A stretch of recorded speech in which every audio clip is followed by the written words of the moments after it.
좋은 아침입니다.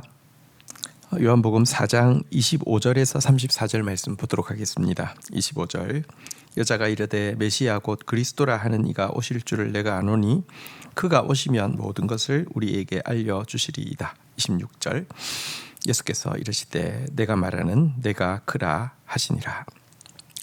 예수님께서 하나님을 그리심산 혹은 예루살렘산과 같은 어떤 장소가 아니라 어디서든지 영과 진리로 예배하는 새 시대가 온다. 그런데 그것이 바로 지금이다. 이렇게 이야기하셨습니다. 진리로 예배한다는 것은 하나님의 뜻을 온전히 알고 예배한다는 뜻이고요. 영으로 예배한다는 것은 우리의 온 영혼이 또 성령의 도우심 가운데서 정말 하나님을 직접적으로 만나면서 예배한다 이런 뜻인데요. 이 말씀을 들을 때 이 사마리아 여인이 한 가지 과거에 들었던 말씀이 기억이 난 것입니다. 무엇이냐고 하면 메시아 곧 그리스도께서 오시면 이런 일이 일어날 것이라고 제가 들었습니다. 이렇게 이야기를 하고 있습니다. 메시아가 오시면 정말 죄로 말미암아 죽었던 인간에게 죄 문제가 해결되어지고 죄 문제가 해결되어지고 나면 이제 진리를 제대로 알 수도 있고 또 영으로 하나님을 제대로 느낄 수도 있는 새 시대가 열릴 것이다 라는 말씀을 기억해낸 것입니다. 어떻게 이 여인이 이 말씀을 기억해냈을까요? 사실 사마리아인들은 그리심산에서 예배를 드렸고요. 그들은 이제 모세 오경만 가지고 있었고 그것만 가지고 예배를 드렸는데요. 사실 모세 오경만 해도 그것의 핵심은 메시아로 말미암은 구원, 메시아로 말미암은 하나님의 뜻을 제대로 알고 하나님을 제대로 만날 수 있다는 것입니다. 아마도 그가 참여했던 그리심산의 예배에서 어떤 이 가르치는 사람이 전했던 그 이야기가 마음속에 남아 있다가 하나님께서 그녀로 하여금 그 시간 그 말씀이 기억나게 해 주신 것이죠. 자, 이렇게 이야기하자 예수님이 바로 그 순간 무엇이라고 이야기했냐고 하면 네가 말하는 내가 그라 이렇게 말씀하셨습니다. 자, 그런데 여러분 이 말씀 앞에서 그녀가 어떻게 반응하고 있습니까? 27절 이때에 제자들이 돌아와서 예수께서 여자와 말씀하시는 것을 이상히 여겼으나 무엇을 구하시나이까 어찌하여 그와 말씀하시나이까 묻는 자가 없더라. 28절 여자가 물동이를 버려두고 동네로 들어가서 사람들에게 이르되 29절 내가 행한 모든 일을 내게 말한 사람을 와서 보라. 이는 그리스도가 아니냐 하니 30절 그들이 동네에서 나와 예수께로 오더라.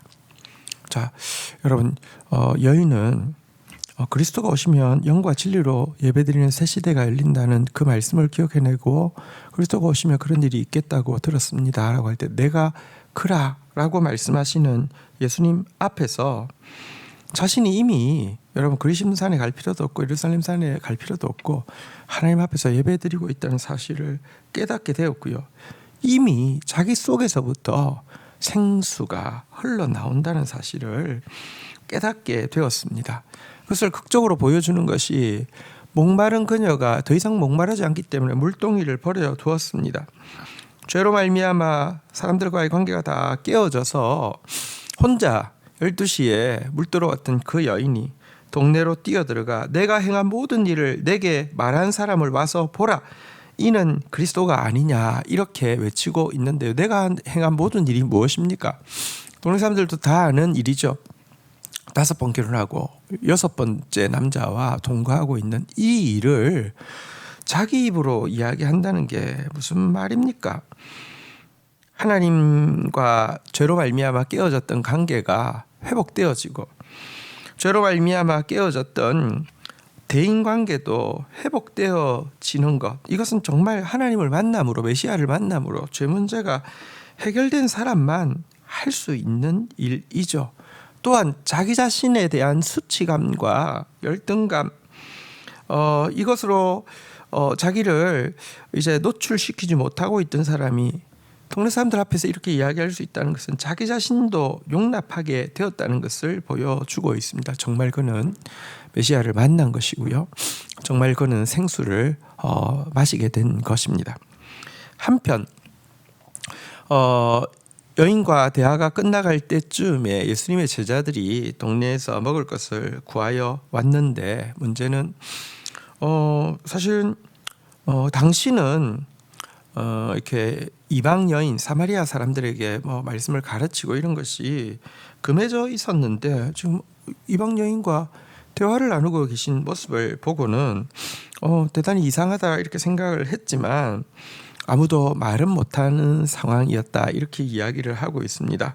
그러면서 그녀가 가고 나자 31절부터 볼까요? 그 사이에 제자들이 청하여 이르되 라삐어 잡수소서. 32절 이르시되 내게는 너희가 알지 못하는 먹을 양식이 있느니라. 33절 제자들이 서로 말하되 누가 잡수실 것을 갖다 드렸는가 하니 34절 예수께서 이르시되 나의 양식은 나를 보내신 이의 뜻을 행하며 그의 일을 온전히 이루는 이것이니라. 어쨌든 좀 당황스러웠다고 표현하고 있습니다. 그 정도로 유대인과 여러분 사마리아인 사이에 벽이 두꺼웠다는 것을 잘 보여주고 있습니다. 그리고 그 여인이 돌아가자 그제서야 라삐어 잡수소서 하면서 구해왔던 음식을 드리게 되었습니다. 그러자 예수님은 음식을 받지 않으시고 내게는 너희가 알지 못하는 먹을 양식이 있다 이렇게 이야기했습니다. 이 말씀 앞에서 제자들은 아까 그 여인이 뭘 갖다 드렸나, 이게 누가 뭘 갖다 드렸나 이렇게 생각을 했는데요. 예수님의 양식은 그것이 아니었습니다. 예수님이 알려주셨죠. 나의 양식은 나를 보내신 이의 뜻을 행하며 그의 일을 온전히 이루는 이것이니라 이렇게 말씀하여 주셨습니다. 여러분, 예수님은 하나님의 뜻, 다시 말하면 한 영혼이 구원받게 되는 것으로 자기의 양식을 삼으셨다는 것입니다. 우리가 때때로요 음식을 아무리 먹어도 허기 질 때가 있는데 때때로는 음식을 안 먹고 금식을 해도요 허기 지지 않을 때가 있습니다. 진짜 우리의 영혼의 양식이 있습니다. 우리가 무기력한 이유는 하나님의 보내신 이의 뜻, 하나님의 일을 온전히 이루는 데에 무관심하기 때문에 그렇습니다. 여러분, 정말 영혼을 섬기고 영혼을 살리는 일에 수중 들게 된다고 하면요, 우리의 영혼은 힘을 얻게 되어 있습니다. 정말 보양식을 먹은 것처럼 힘이 나게 되어 있습니다. 하지만 반대로 잃어버린 영혼을 향한 관심이 사라지고 사랑이 식어진다고 하면 우리의 영혼은 힘을 잃게 되어 있습니다. 인간은요, 하나님이 지으셨기 때문에 떡으로만 사는 존재가 아니라 하나님 입으로부터 나오는 모든 말씀으로 사는 존재이고요. 하나님의 뜻을 행하고 그분의 일을 온전히 이루는 것이 신자에게는 감추어진 만나와 같은 것입니다. 우리도 오늘 예수님처럼 이 신비한 감추어진 만나, 세상이 알지 못하는 양식을 맛보아 아는 하루가 되기를 주의 이름으로 축복합니다. 주신 말씀 붙잡고 기도하며 나가도록 하겠습니다. 주님, 여인은 과거 어릴 때 들었던 희미한 하나님의 말씀을 기억해내고 메시아 곧 그리스도가 오실 줄 아노니 그가 오시면 모든 것을 우리에게 알려주시리이다 이렇게 고백할 때 예수님께서 바로 이 고백을 하게 하기 위하여서 그녀 앞에 계셨고, 그녀는 바로 그 순간 자기의 모든 죄 문제가 해결되어져서 하나님의 뜻을 명확히 알며 영으로 하나님 앞에 서서 하나님을 느낄 수 있는 그런 축복을 받게 된 것을 보게 됩니다.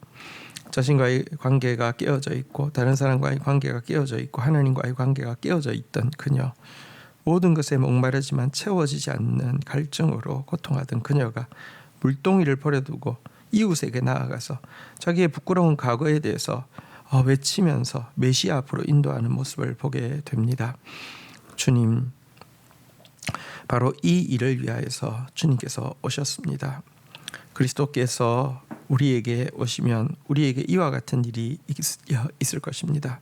주님, 오늘도 주님으로 말미암아 용서받고 주님으로 말미암아 하나님의 뜻을 온전히 알며 주님으로 말미암아 주의 영으로 충만해져서 마셔도 목마를 헛된 물이 아니라 정말 하나님 주시는 생수로 넘쳐나며 또 하나님께서 기뻐하시는 일을 위하여서 달려나가는 그런 삶이 되어질 수 있도록 인도하여 주시옵소서.